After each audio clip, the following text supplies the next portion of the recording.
Senator Ping Lacson, in a privileged speech, reveals Monday, July 29, companies owned by the family of Health Secretary Francisco Duque III have been doing business with government, placing him in a conflict of interest situation. Is it not incumbent upon Secretary Duque to exercise professionalism and ethical standards by stopping all dealings of his family's corporation with the very government agency that he heads? The Duque family leased out a building in Pangasinan to the Philippine Health Insurance Corporation, or PhilHealth, and their drug manufacturing firm continued to bid for government contracts. Lacson says another Duque-owned firm has been bidding for government contracts, primarily with the health department, since 2005. The senator also reveals WellMed Dialysis Center did business as usual, receiving reimbursements from PhilHealth, even after PhilHealth claimed its payment to the dialysis center was cut in January 2019 following reports of anomalies. But Duque, in a phone interview with Rappler, says he had nothing to do with payments to WellMed.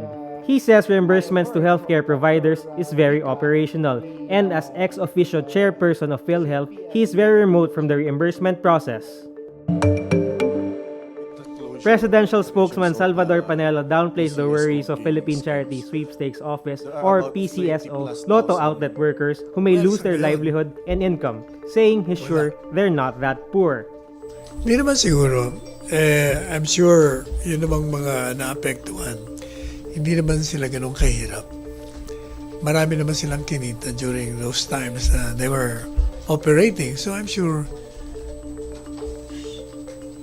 meron silang pondo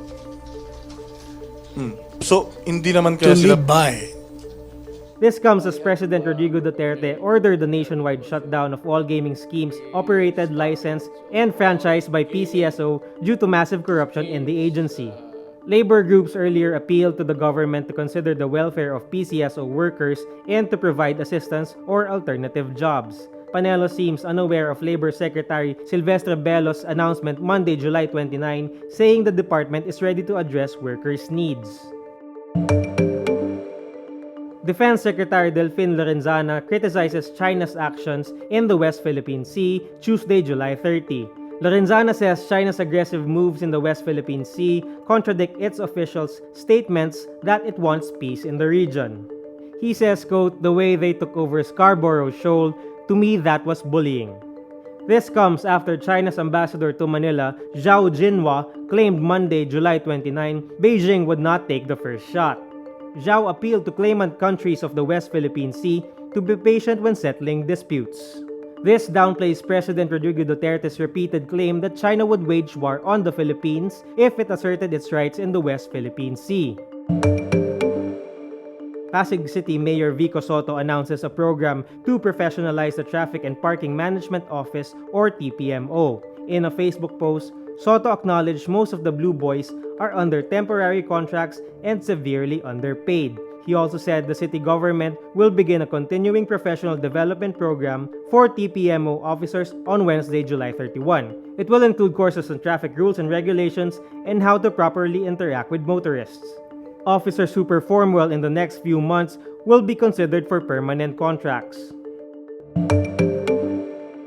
A Los Angeles jury on Monday, July 29, rules US singer Katy Perry copied the beat of her 2013 hit Dark Horse from a Christian rap song. The 9-member panel ruled that similarities between Perry's song and Joyful Noise by Marcus Gray constituted copyright infringement. The week-long trial saw Perry take the witness stand, where she told the jury her song was an original composition and she never heard of the rap song.